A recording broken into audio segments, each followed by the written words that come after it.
Vai. Agora tá gravando. Foi mal. Tá, vamos lá. Acabamos pulando o topo e o fundo duplo, né? Mas vamos lá. Tem o topo e o fundo triplo. Vai funcionar da mesma forma que o topo duplo e o fundo duplo. Para análise, né? A gente espera um rompimento. Ele forma os três topos na região em cima. Rompeu. A partir do rompimento, a gente espera um pullback e trabalha com a queda do preço. Agora, o topo e o fundo triplo, um grande ponto a se comentar é que ele precisa ter uma confirmação a mais. É mais fácil de haver uma quebra no topo ou no fundo triplo do que no topo ou no fundo duplo. Por quê? Quando a gente está trabalhando com topo e fundo triplo, a gente já tem uma zona de lateralização. Então, é muito mais fácil o preço continuar nessa brincadeira aqui do que, de fato, ele vir romper nessa terceira. Porém, quando ele rompe, ele vai embora. Ele vai na projeção da mesma forma que o topo duplo. Então, a gente sempre, quando for trabalhar com ele, a gente espera um rompimento expressivo, certo? Um rompimento expressivo e que tenha o volume sempre a nosso favor, um volume aumentando, um volume forte, para nos dar garantia de que, de fato, rompeu. Porque pode acontecer, é isso aqui. Rompeu, fez um falso rompimento, voltou para a zona.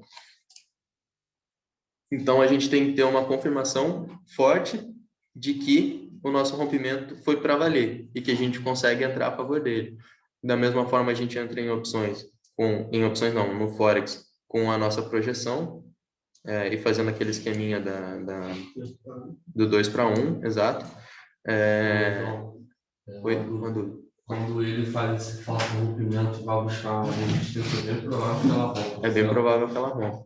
Mas ainda assim a gente precisa de uma confirmação, porque ela pode fazer esse falso rompimento e voltar a trabalhar aqui dentro. Então, se ela romper, aí sim. Opa. Mas, hein, João, mas depois que rompe, espera quanto de confirmação ou espera uma? Tu espera o preço voltar na região do rompimento.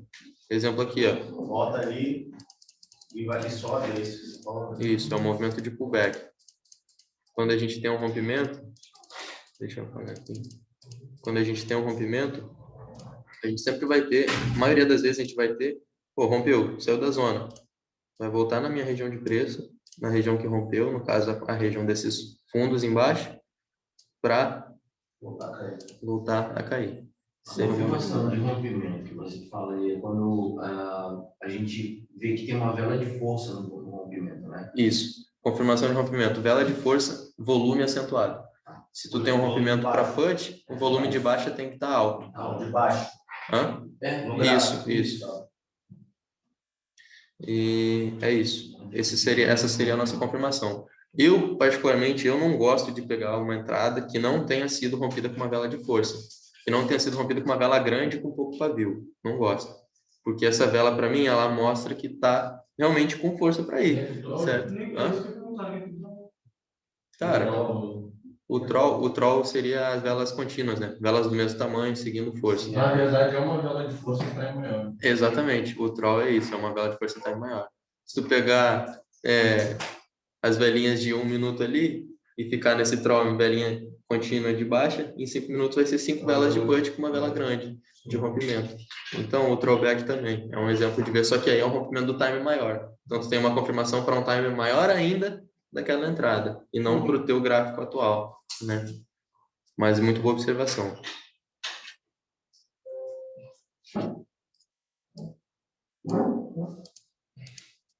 Mas com o topo triplo, cuidado, tá? Sempre esperar um rompimento forte. É ideal em todas, né? Esperar um rompimento confirmado, porém no topo triplo uma atençãozinha a mais. Beleza. Acredito que seja isso. Ele é bem parecido com o topo e o fundo duplo, então é bem fácil de assimilar. Agora a gente consegue dar início ao a próxima figura. Para essa figura a gente só vai usar uma partezinha do nosso esquema, que Essa figura é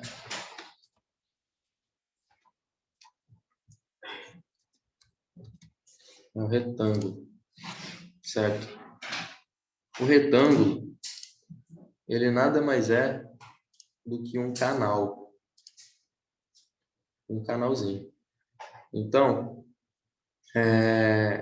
quando o gráfico estiver se movimentando de forma lateralizada dentro de um retângulo, deixa eu pegar aqui um aqui, bonitinho, a gente tem ele formado, certo? No topo triplo não configura uma bandeira? Não configura uma bandeira, porque a bandeira ela trabalha com canal de baixa, com canal contrário, a correção. Na bandeira a gente tem uma tendência prévia e a gente tem um movimento contrário. A partir desse momento a gente tem um rompimento dele, né? A gente trabalha com a nossa bandeirinha, pega essa pernada toda aqui e coloca a partir do rompimento. Essa é a nossa bandeira, então a gente não consegue trabalhar com topo triplo. Show, é diferente. Agora, no retângulo, tem dois pontos a se comentar. Um deles é o retângulo tem momentos em que ele vai ser simplesmente uma correção, ele vai ser considerado uma correção. O Al Brooks, ele fala que quando tem uma consolidação ou uma lateralização assim, que ela tem menos de 10 ou 15 velas, algo do tipo, não lembro o número exato, ela não é considerada uma lateralização. Ela é considerada simplesmente uma correção. Então, vamos supor que tu tenha a tua onda 1 da tendência. A tua onda 1. E aí tu tem uma consolidação. Bom, pode ser esse exemplo que eu fiz aqui mesmo. Esse exemplo aqui. Considera que isso é uma onda 1. E aqui a gente tem uma lateralização, uma consolidação que não durou de 10 a 15 velas, durou pouquinho. A gente considera ela como simplesmente uma correção. Então, a gente pode considerar isso aqui como uma onda 2, pronto para romper com a onda 3, certo? Como se fosse uma fase de acumulação, não é? Como se fosse, exatamente, como uma fase de acumulação para o preço continuar subindo. Então, nesse caso, a gente tem o nosso canalzinho e a gente espera ele romper a favor da tendência. Pode usar a mesma proporção da tua entrada como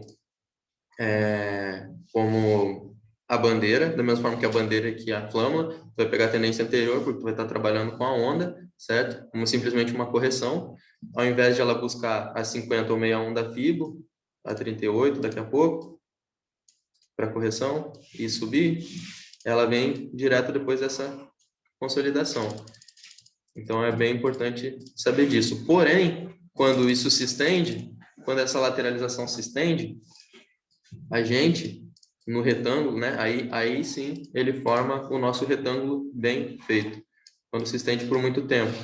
O que a gente tem aqui?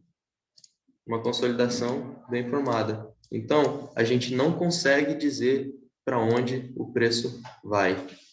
A gente não tem como saber para onde o preço vai. A gente só vai conseguir saber a partir do nosso rompimento, certo? Se tu tiver um rompimento para baixa, se tu tiver um rompimento para baixa, aí tu espera o pullback e trabalha com uma tendência de baixa.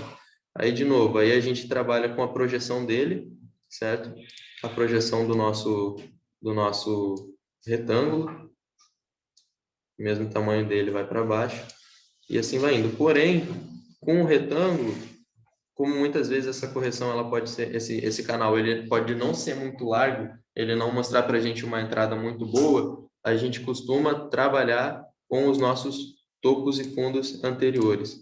A gente trabalha com o que o gráfico está nos mostrando antes, sempre rompendo um, indo buscar o outro, correto? Se tu tem o último topo, o último fundo, digamos, sendo aqui embaixo, tu rompeu essa tua zona aqui, no pullback, tu vai pegar a tua entrada até lá embaixo. Tu vai botar teu stop acima da consolidação, acima do retângulo, e vai trabalhar até o alvo que os topos e fundos te permitem. Oi? Uma zona volátil, isso, mas uma zona volátil que se perdura por muito tempo. Se ela for uma zona volátil pequenininha e logo romper, ela está simplesmente sendo uma correção da tendência. Um período